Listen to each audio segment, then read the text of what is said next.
Welcome to Guide Guru. We hope this video helps. You start by securing the machine and removing risk.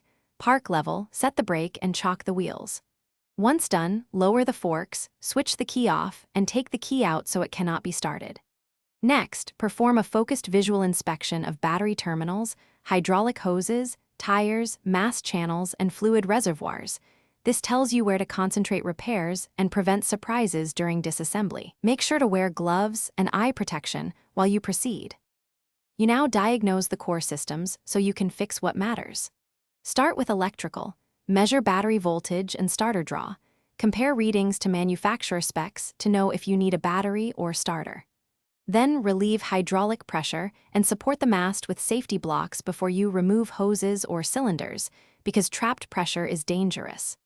As you take off panels and components, label every connector and fastener. Organize teardown speeds repairs, and prevent. You finish by installing new parts and restoring systems in the safe sequence.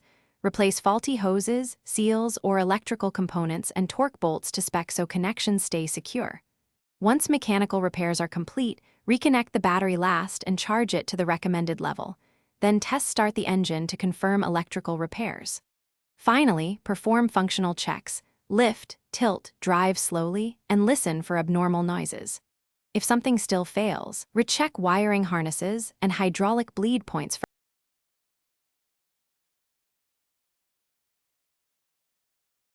Thanks for watching. Consider subscribing if we helped you today.